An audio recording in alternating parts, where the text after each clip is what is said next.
Hello everyone. Welcome to Postcard Buddhism, the best channel for sharing knowledge about Buddhism. Today we will talk about the topic, the path to Nibbana. Join us as we delve into the teachings and practices that guide us towards enlightenment and ultimate liberation. Nibbana, this process of birth and death, continues ad infinitum until this flux is transmuted, so to say, to Nibbana dhatu, the ultimate goal of Buddhists. The Pali word Nibbana is formed of ni and vana. Ni is a negative particle and vana means lusting or craving. It is called Nibbana in that it is a departure from the craving, which is called vana, lusting. Literally, Nibbana means non-attachment. It may also be defined as the extinction of lust, hatred, and ignorance. The whole world is in flames, says the Buddha. By what fire is it kindled? By the fire of lust, hatred, and ignorance, by the fire of birth, old age, death, pain, lamentation, sorrow, grief, and despair it is kindled. It should not be understood that Nibbana is a state of nothingness or annihilation owing to the fact that we cannot perceive it with our worldly knowledge. One cannot say that there exists no light just because the blind man does not see it.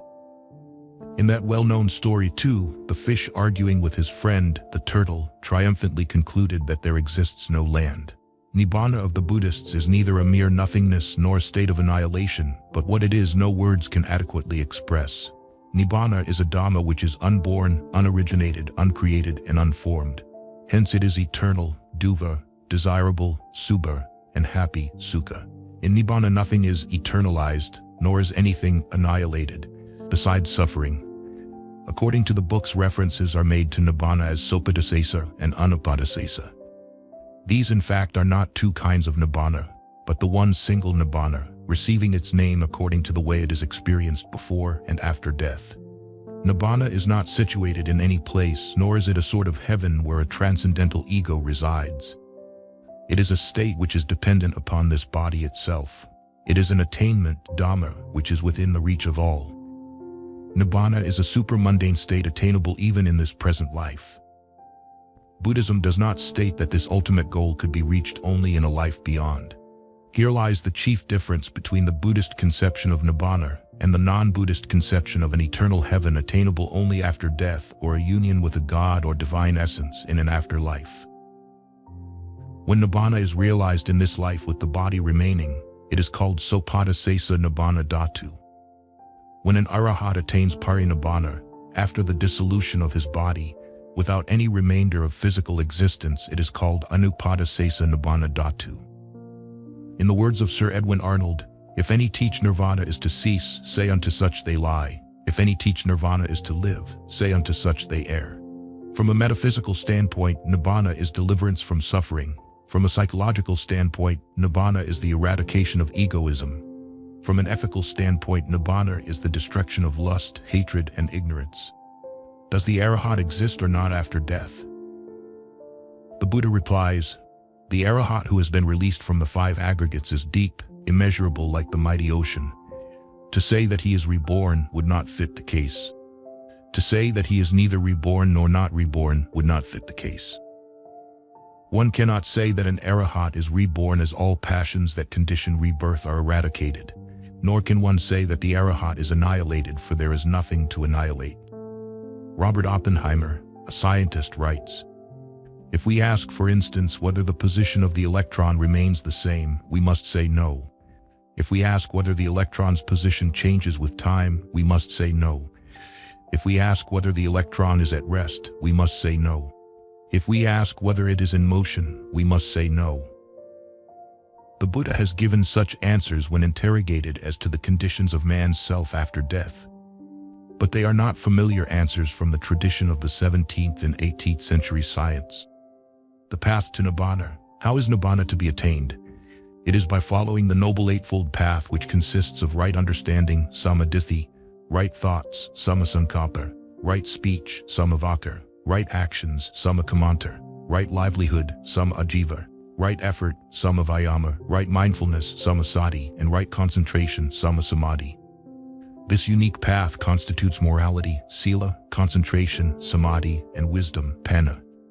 The Buddha summarizes his middle way in the following beautiful little verse: to refrain from all evil, to do what is good, to cleanse one's mind. This is the advice of all Buddhas. Morality sila is the first stage on this path to Nibbana. Without killing or causing injury to any living creature, he should be kind and compassionate towards all, even to the tiniest creature that crawls at his feet. Refraining from stealing, he should be upright and honest in all his dealings. Abstaining from sexual misconduct, which debases the exalted nature of man, he should be pure. Shunning false speech, he should be truthful. Avoiding pernicious drinks that promote heedlessness, he should be sober and diligent. These elementary principles of regulated behavior are essential to one who treads the path to Nibbana. Violation of them means the introduction of obstacles on the path which will obstruct his moral progress. Observance of them means steady and smooth progress along the path. The spiritual pilgrim, disciplining thus his words and deeds, may advance a step further and try to control his senses. While he progresses slowly and steadily with regulated word and deed and restrained senses, the karmic force of this striving aspirant may compel him to renounce worldly pleasures and adopt the ascetic life. To him then comes the idea that a den of strife is household life and filled with toil and need, but free and high as the open sky is the life the homeless lead. It should not be understood that everyone is expected to lead the life of a bhikkhu or a celibate life to achieve one's goal. One's spiritual progress is expedited by being a bhikkhu, although as a lay follower one can become an arahat. After attaining the third stage of sainthood, one leads a life of celibacy. Securing a firm footing on the ground of morality, the progressing pilgrim then embarks upon the higher practice of samadhi, the control and culture of the mind, the second stage on this path. Samadhi is the one-pointedness of the mind. It is the concentration of the mind on one object to the entire exclusion of all irrelevant matter. There are different subjects for meditation according to the temperaments of the individuals. Concentration on respiration is the easiest to gain the one-pointedness of the mind. Meditation on loving kindness is very beneficial as it is conducive to mental peace and happiness. Cultivation of the four sublime states, loving kindness metta, compassion karuna, sympathetic joy mudita, and equanimity upekkha, is highly commendable. After giving careful consideration to the subject for contemplation, he should choose the one most suited to his temperament. This being satisfactorily settled, he makes a persistent effort to focus his mind until he becomes so wholly absorbed and interested in it that all other thoughts get ipso facto excluded from the mind. The 5 hindrances to progress, namely sense desire, hatred, sloth and torpor, restlessness and brooding and doubts, are then temporarily inhibited. Eventually he gains ecstatic concentration and, to his indescribable joy, becomes enwrapped in jhana, enjoying the calmness and serenity of a one-pointed mind.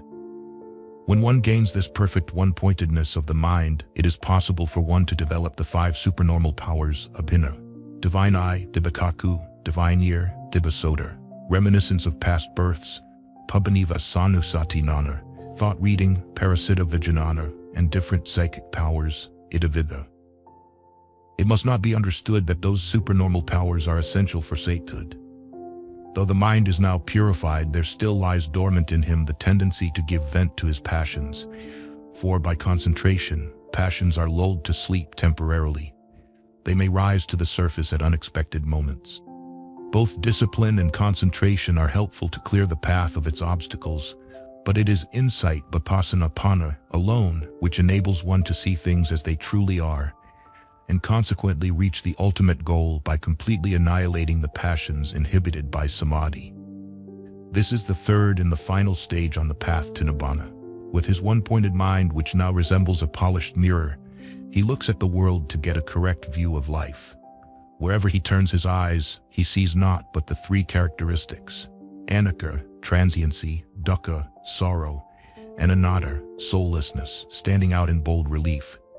He comprehends that life is constantly changing and all conditioned things are transient. Neither in heaven nor on earth does he find any genuine happiness, for every form of pleasure is a prelude to pain. What is transient is therefore painful, and where change and sorrow prevail, there cannot be a permanent, immortal soul. Whereupon, of these 3 characteristics, he chooses on that appeals to him most, and intently keeps on developing insight in that particular direction, until that glorious day comes to him, when he would realize Nibbana for the first time in his life. Having destroyed the three fetters: self-illusion, sakaya-ditthi, doubts, vicikicca, indulgence in wrongful rites and ceremonies, silabbataparamasa. At this stage he is called a sotapanna, stream winner, one who has entered the stream that leads to Nibbana.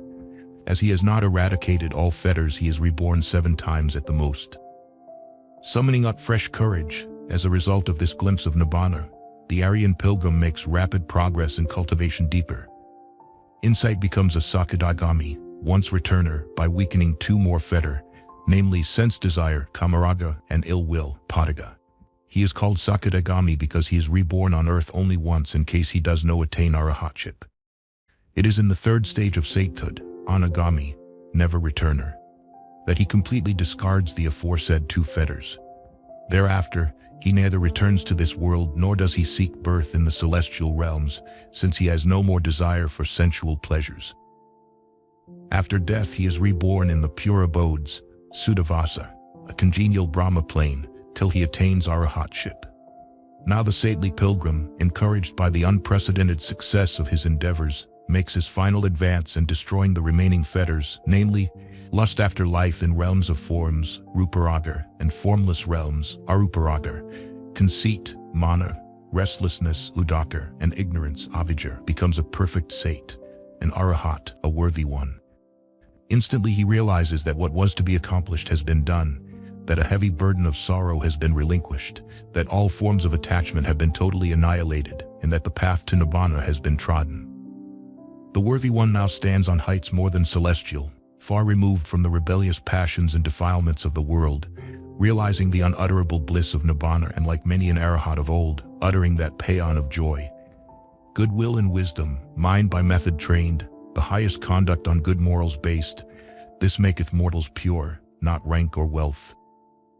As T.H. Huxley states, Buddhism is a system which knows no God in the Western sense, which denies a soul to man, which counts the belief in immortality a blunder, which refuses any efficacy to prayer and sacrifice, which bids men look to nothing but their own efforts for salvation, which in its original purity knew nothing of vows of obedience and never sought the aid of the secular arm, yet spread over a considerable moiety of the world with marvelous rapidity, and is still the dominant creed of a large fraction of mankind. Thank you for listening. If you found this video helpful, please share it with those who might benefit from it. Don't forget to leave your thoughts in the comments section below, hit the like button, follow, and turn on the notification bell. This is how you can show your support for me. Once again, thank you very much, and see you in the next videos.